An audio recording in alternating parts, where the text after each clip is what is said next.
स्वागत है आपका विज्ञान वृक्ष के ऑनलाइन प्लेटफॉर्म के ऊपर। इस वीडियो में हम बात करने वाले हैं असिस्टेंट प्रोफेसर और जो भी किसी भी स्टेट में लेक्चरर का एग्जाम होता है उन एग्जाम्स के लिए फिजिकल केमिस्ट्री को कैसे अप्रोच किया जाता है, कौन से सब टॉपिक इंपॉर्टेंट हैं चैप्टर वाइज, कहां से कॉन्सेप्ट के ऊपर क्वेश्चन आता है, कहां से न्यूमेरिकल के ऊपर क्वेश्चन आता है और कहां पर आपको कॉम्प्लेक्स चीजें ध्यान रखनी पड़ती हैं। जितने भी स्टेट्स के प्रीवियस ईयर क्वेश्चन हुए हैं उन सबको ध्यान में रखते हुए उनको एनालाइज करते हुए ही मैं आपको बताऊंगा। और जितने भी आपके यूनिट्स हैं फिजिकल केमिस्ट्री के अंदर सबको मैंने 4 कैटेगरी में डिवाइड किया है। कहां पर ज्यादा कॉम्प्लेक्स एप्लीकेशन के ऊपर फोकस करना पड़ेगा किन चैप्टर्स में, कहां पर थ्योरेटिकल के ऊपर आपको ज्यादा फोकस करना पड़ेगा, कहां पर आपको मैथमेटिकल के ऊपर फोकस करना पड़ेगा और कहां पर आपको डायरेक्ट रट्टा मारने वाले या फिर डायरेक्ट वन लाइनर क्वेश्चन देखने को मिलेंगे। हर चीज मैं आपको बताने वाला हूं, वो भी चैप्टर वाइज और उसके अंदर भी सब टॉपिक वाइज। आगे बढ़ने से पहले अगर आप असिस्टेंट प्रोफेसर एग्जाम की प्रिपरेशन कर रहे हो किसी भी स्टेट से तो हमारे पास कंप्लीट कोर्स अवेलेबल है असिस्टेंट प्रोफेसर का। ये सारी फैसिलिटीज आपको मिलती है, टेस्ट सीरीज आपको मिलती है। अगर आप और ज्यादा क्वेश्चन प्रैक्टिस के ऊपर फोकस करना चाहते हैं वो भी हार्ड कॉपी में, तो आप हमारी 3 बुक का सेट बाय कर सकते हैं। तीनों बुक की कॉस्ट है 1999 में तीनों बुक आपके घर पे डिलीवर कर दी जाती है। इनमें आपको मिलेंगे 6000 प्लस क्वेश्चन विद सॉल्यूशन जो स्ट्रिक्टली असिस्टेंट प्रोफेसर एग्जाम के ऊपर ही बेस्ड है। अब शुरू करते हैं। सबसे पहला मैंने उस कैटेगरी को दिया है जहां पर आपको डायरेक्ट फॉर्मूला बेस्ड क्वेश्चन देखने को मिलते हैं। फॉर्मूला बेस्ड का मतलब है कि जहां पर आपको सीधा फॉर्मूला ही पेपर में देखने को मिलता है, फॉर्मूला ही आपको पता होना चाहिए या फिर कोई ना कोई टेबल उसके अंदर आती है, तो वो मैंने पहली कैटेगरी में रखा है। इसमें सबसे पहला चैप्टर है आपका ग्रुप थ्योरी। मैंने यहां पर यह भी बता दिया है कि ये जो मैं आपको बता रहा हूं पहली कैटेगरी, इसमें मैथमेटिक्स बहुत ज्यादा इन्वॉल्व नहीं है। आप हर चैप्टर के आगे यहां पर देखोगे कि मैथमेटिक्स कितना यहां पर जरूरी है या फिर याद करना कितना यहां पर जरूरी है। ठीक है, तो आप यहां पर देखोगे ग्रुप थ्योरी में अगर मैं पीवाईक्यू की बात करूं तो मोस्टली डायरेक्ट क्वेश्चन देखने को मिलते हैं, टेबल बेस्ड क्वेश्चन होते हैं, रेयरली कोई डेरिवेशन देखने को मिलता है और हाईली रिपीटेटिव क्वेश्चंस आते हैं।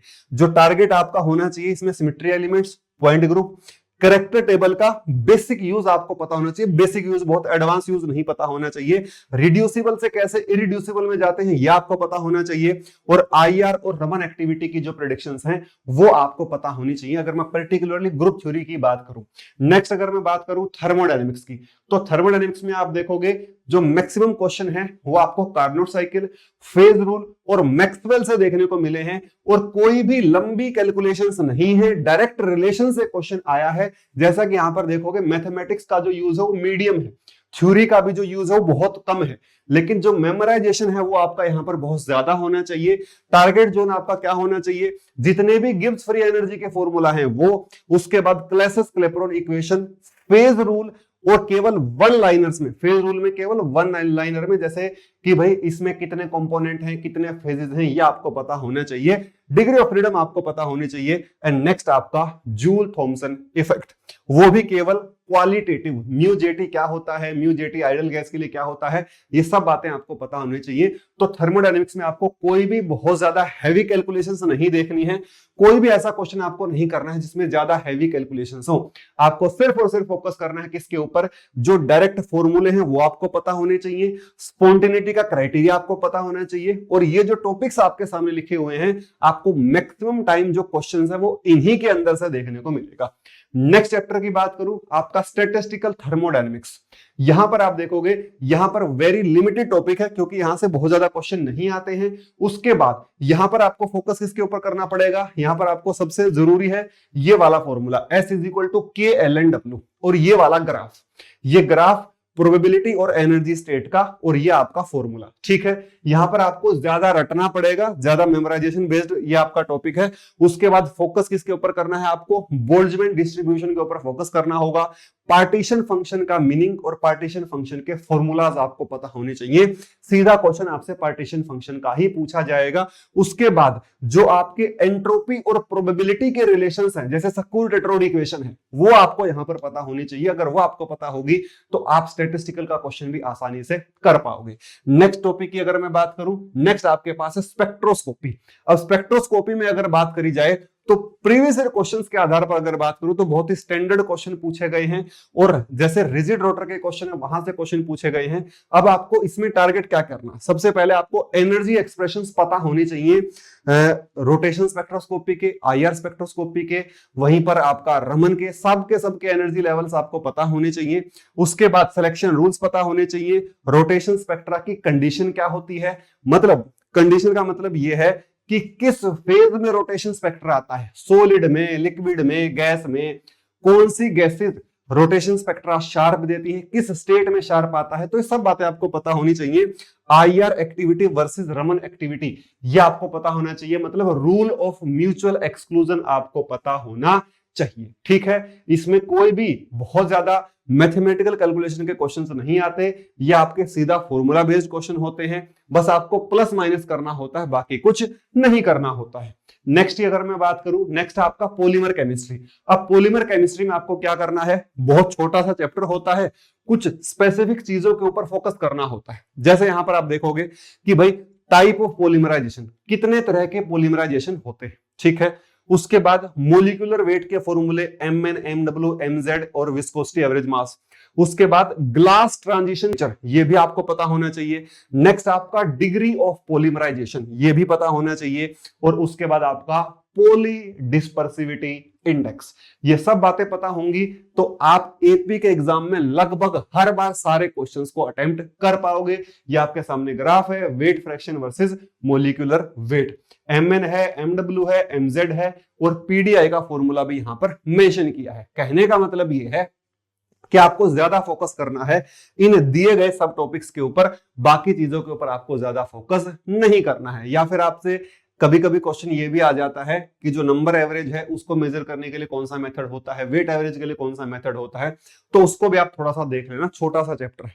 नेक्स्ट अगर बात करूं गैसियस स्टेट, गैसियस स्टेट की अगर बात करी जाए तो यहां पर आप देखोगे फिर से आपको फोकस करना है किसके ऊपर, मैक्सवेल बोल्ट्जमैन डिस्ट्रीब्यूशन के ऊपर पता होना चाहिए, मीन फ्री पाथ पता होना चाहिए, वंडरवॉल इक्वेशन पता होनी चाहिए, क्रिटिकल कांस्टेंट रिलेशन पता होना चाहिए, और जो ग्राहम्स डिफ्यूजन लॉ है वो भी आपको पता होना चाहिए। गैसियस स्टेट से आपसे इन टॉपिक से क्वेश्चन पूछे जा सकते हैं। और अगर एक और बात करूं मैं, root mean square velocity, most probable velocity और एवरेज वेलोसिटी, इन तीनों के फॉर्मूले और इन तीनों के रिलेशंस भी आपको पता होना चाहिए। जो भी आपके सामने यहां पर मैं टॉपिक मेंशन कर रहा हूं, पेपर्स में आपको डायरेक्ट क्वेश्चन मिलेंगे इनसे, क्योंकि ये मैं आपको ट्रेंड बता रहा हूं किस आधार पर, जितने भी प्रीवियस ईयर क्वेश्चंस है उनको एनालाइज करने के बेसिस के ऊपर। जैसे यहां पर लिखा भी हुआ है most probable, average, root mean square velocity, direct question आएगा यार, डायरेक्ट क्वेश्चन आएगा।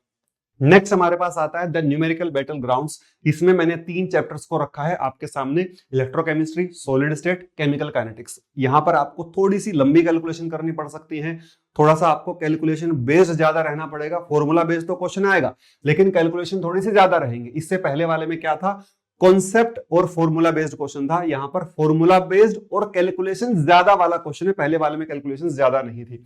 सबसे पहले अगर बात करोगे इलेक्ट्रोकेमिस्ट्री, इलेक्ट्रोकेमिस्ट्री में मैं अगर बात करूं तो आप यहां पर देखोगे कि न्यूमेरिकल क्वेश्चंस ज्यादा देखे गए हैं और डायरेक्ट क्वेश्चन आए हैं पेपर में। इंपॉर्टेंट क्या है, Nernst equation, EMF calculation, most important है ईएमएफ कैलकुलेशन, और कंडक्टिविटी के ट्रेंड्स, मोलर कंडक्टिविटी का ट्रेंड, इक्विवेलेंट कंडक्टिविटी का ट्रेंड, ये आपको पता होने चाहिए। एंड नेक्स्ट आपका है खोलरश लॉ। अगर ये आपको पता होगा तो आप इलेक्ट्रोकेमिस्ट्री के लगभग सारे के सारे क्वेश्चन पेपर में कर पाओगे, ठीक है। या फिर आप इलेक्ट्रोकेमिकल सेल के बारे में या फिर गैल्वेनिक सेल के बारे में भी आपको पता होना चाहिए, बेसिक नॉलेज तो आपको होनी ही चाहिए। नेक्स्ट अगर बात करूं, नेक्स्ट आपका केमिकल काइनेटिक्स। केमिकल काइनेटिक्स में मैक्सिमम टाइम आपको क्वेश्चन देखने को मिलेगा फॉर्मूला बेस्ड। कोई भी कंसेप्चुअल क्वेश्चन आपको यहां से शायद ही देखने को मिलता है, फॉर्मूला बेस्ड क्वेश्चन देखने को मिलता है। जैसे यहां पर बात करूं order versus molecularity, half life relation, most important अगर मैं बात करूं हाफ लाइफ रिलेशन, अर्हेनियस इक्वेशन, और आपका एक्टिवेशन एनर्जी का कंपैरिजन। एक्टिवेशन एनर्जी का कंपैरिजन किसमें, कोलिजन थ्योरी अर्हेनियस थ्योरी के साथ, collision theory transition state theory के साथ, और ट्रांजिशन स्टेट थ्योरी का अर्हेनियस थ्योरी के साथ एक्टिवेशन एनर्जी के कंपैरिजंस भी यहां पर बहुत बहुत इंपॉर्टेंट हैं। ये ग्राफ आपने देखा भी होगा, very very important. Maximum time जो क्वेश्चन पूछा जाएगा, बेसिक जो आपका ऑर्डर होता है 0, फर्स्ट, सेकंड, वहां से पूछा जाएगा। मैक्सिमम टाइम 0 और सेकंड से ही पूछा जाता है। और हाफ लाइफ से आपके क्वेश्चंस आते हैं, चाहे हाफ लाइफ से ऑर्डर निकलवा रहा हो, चाहे हाफ लाइफ आपसे निकलवा रहा हो, चाहे हाफ लाइफ के ग्राफ आपसे पूछ रहा हो, तो इनके ऊपर आपको बहुत ज्यादा फोकस करना है। मैक्सिमम टाइम क्वेश्चन डायरेक्ट आएगा, हल्की सी कैलकुलेशन ज्यादा होगी, बहुत ज्यादा नहीं। थर्मोडायनेमिक के कंपैरिजन में थोड़ा सा ज्यादा कैलकुलेटिव होगा, न्यूमेरिकल अप्रोच ज्यादा होगी। नेक्स्ट टॉपिक की अगर मैं बात करूं यहां पर, नेक्स्ट आपका सॉलिड स्टेट। सॉलिड स्टेट में क्या है कि यहां पर वो बोल रहा है a mix of highly direct special question and density और ब्रैग्स न्यूमेरिकल, मतलब डेंसिटी ओरिएंटेड या फिर ब्रैग्स लो से आपका न्यूमेरिकल आता है या फिर डायरेक्ट क्वेश्चन आता है। टारगेट किसके ऊपर करना है, आपको यूनिट सेल्स के बारे में, जो बेसिक आपके पास यूनिट सेल होती हैं, एससी, एससीसी, बीसीसी, एफसीसी, ये पता होना चाहिए। क्रिस्टल डिफेक्ट आपको पता होनी चाहिए, आपको पैकिंग एफिशिएंसी का पता होना चाहिए, और आपको डेंसिटी कैलकुलेशन पता होनी चाहिए, और आपको ब्रैग्स इक्वेशन के बारे में भी पता होना चाहिए। अगर आपने इन टॉपिक्स को भी कर लिया तो भी भैया आप सॉलिड स्टेट के सारे क्वेश्चंस को पेपर में अटेम्प्ट कर पाओगे। ठीक है, नेक्स्ट कैटेगरी की बात करूं तो यहां पर आपका कंसेप्चुअल जो अंडरस्टैंडिंग है वो बहुत ज्यादा स्ट्रॉन्ग होनी चाहिए। यहां पर मैंने 4 यूनिट्स को रखा है, quantum chemistry, surface chemistry, physical photochemistry and chemical equilibrium. यहां पर मैंने इन 4 चैप्टर्स को रखा है। यहां पर आप देखोगे, यहां पर पीवाईक्यू का कैसा पैटर्न है, पीवाईक्यू आप यहां पर देखोगे हाईली कंसेप्चुअल रहे हैं। सबसे पहला क्वांटम केमिस्ट्री आपको दिखाई दे रहा होगा। यहां पर आपको जो टॉपिक्स है जिनके ऊपर फोकस करना है वो है आपका ऑपरेटर की properties, eigen function, particle in a box, degeneracy, और पार्टिकल इन ए बॉक्स में भी क्या, एनर्जी एक्सप्रेशन के ऊपर आपको फोकस करना होगा। डायरेक्ट पर्टर्बेशन और वेरिएशन के रिजल्ट्स, मतलब फॉर्मूले आपको पता होने चाहिए, और एचएमओटी के डायरेक्ट एनर्जी के जो फॉर्मूला हैं, जैसे इथाइलिन में पाई बॉन्ड एनर्जी क्या होती है, या फिर एलाइल सिस्टम की टोटल एनर्जी क्या होती है, ब्यूटाडाइन की एनर्जी क्या होती है, ये सब आपको पता होना चाहिए क्वांटम के अंदर। अगर आपने ये टॉपिक्स को फॉलो कर लिया देन डेफिनेटली आप पेपर में क्वेश्चन कर पाओगे। नेक्स्ट टॉपिक की अगर मैं बात करूं, सरफेस केमिस्ट्री। सरफेस केमिस्ट्री में क्या इंपॉर्टेंट है, सरफेस केमिस्ट्री में इंपॉर्टेंट है एड्सॉर्प्शन के टाइप कितने होते हैं, फिजिकल एड्सॉर्प्शन, केमिकल एड्सॉर्प्शन, उनमें डिफरेंस क्या होता है ये पता होना चाहिए। लैंगमर एड्सॉर्प्शन आइसोथर्म मोस्ट इंपॉर्टेंट है, यहां से तो क्वेश्चन आना फिक्स है। नेक्स्ट आपका क्रिटिकल मिसल कंसंट्रेशन, कोलॉइड्स की भी मैं यहां पर बात कर रहा हूं। सीएमसी, सीएमसी का ग्राफ, सीएमसी क्या होती है, सीएमसी के ऊपर जो कोई भी आपका सॉल्यूशन होता है उसकी प्रॉपर्टी कैसे वेरी करती है, ये सब कुछ आपको पता होना चाहिए। और कोलोइडल पार्टिकल की प्रॉपर्टी आपको यहां पर पता होनी चाहिए। नेक्स्ट अगर मैं बात करूं, हमारे पास है फोटोकेमिस्ट्री, फिजिकल फोटोकेमिस्ट्री की यहां पर बात कर रहा हूं। यहां पर आपको किस पे फोकस करना है, जेवलोंस्की डायग्राम पर आपको फोकस करना है। फ्लोरेसेंस वर्सेस फॉस्फोरेसेंस ये आपको पता होना चाहिए। क्वांटम इल्ड पता होना चाहिए। फोटोसेंसिटाइजेशन क्या होता है ये भी पता होना चाहिए। स्टर्न वोल्मर इक्वेशन, मैं नहीं कह रहा इसके ऊपर न्यूमेरिकल आएगा, बट मैं ये जरूर बोल रहा हूं ये रिलेशन आपसे सीधा सीधा पूछा जा सकता है। मैक्सिमम बच्चे इस रिलेशन को पेपर में गलत ही करके आएंगे, तो ये आपको पक्का पता होना चाहिए। नेक्स्ट अगर मैं बात करूं यहां पर, नेक्स्ट आपके पास है केमिकल इक्विलिब्रियम। केमिकल इक्विलिब्रियम में क्या होगा, केपी वर्सेस केसी का रिलेशन, ली चैटलियर प्रिंसिपल, और आपकी वांट ऑफ इक्वेशन और डिग्री ऑफ डिसोसिएशन, ये सब आपको यहां पर पता होना चाहिए। अगर ये आपको पता होगा तो डेफिनेटली आप केमिकल इक्विलिब्रियम के भी सारे क्वेश्चंस को वहां पर सोल्व कर पाओगे। यहां पर आपको मैंने लिखा हुआ है कि भाई ली चैटलियर प्रिंसिपल का यहां पर एग्जांपल दिखाई दे रहा होगा, प्रेशर का इंक्रीज करने का डिक्रीज करने का क्या फर्क पड़ता है, टेम्परेचर का क्या फर्क पड़ता है, वो आपको यहां पर पढ़ना होगा। यहां पर मैंने आपको सारी यूनिट्स का जो कंप्लीट निचोड़ है वो बता दिया है, किस चैप्टर से क्या आपको फॉलो करना है, क्या आपको फोकस करना है, कहां पर आपको चीजों को स्किप करना है। मैं आपको फिर से ओवरऑल सिनेरियो भी बता देता हूं। जैसे कुछ चैप्टर्स ऐसे जहां पर आपको डेरिवेशंस को इग्नोर करना है, जैसे आपका क्वांटम है, जैसे आपका थर्मोडायनेमिक्स है। इन चैप्टर्स में आपसे क्या पूछेगा, आपका जो कंसेप्चुअल नॉलेज है उसके ऊपर क्वेश्चन आएगा या फिर सीधा फॉर्मूला बेस्ड क्वेश्चन आएगा। दूसरा क्या है कि जो छोटे टॉपिक्स हैं, जैसे आपका स्टैटिस्टिकल थर्मोडायनेमिक्स है, पॉलीमर है, इनमें आपको क्या करना है, सरफेस है, इनमें जैसा ट्रेंड पूछा जा रहा है उसी के ऊपर फोकस करना है, इनको आपको ज्यादा टाइम नहीं देना है। नेक्स्ट आपका है मैथमेटिक्स वाले जो टॉपिक है, जैसे सॉलिड है, इलेक्ट्रो है, काइनेटिक्स है, इनमें आपको क्या करना है, ज्यादा से ज्यादा न्यूमेरिकल्स की प्रैक्टिस करनी है ताकि आपकी स्पीड बढ़ सके, ताकि आपकी एक्यूरेसी इंक्रीज हो सके। आई होप आपको वीडियो पसंद आई होगी। वीडियो पसंद आई है तो वीडियो को लाइक कर देना, शेयर कर देना, चैनल पर पहली बार आए तो चैनल को सब्सक्राइब भी कर देना। Thank you so much.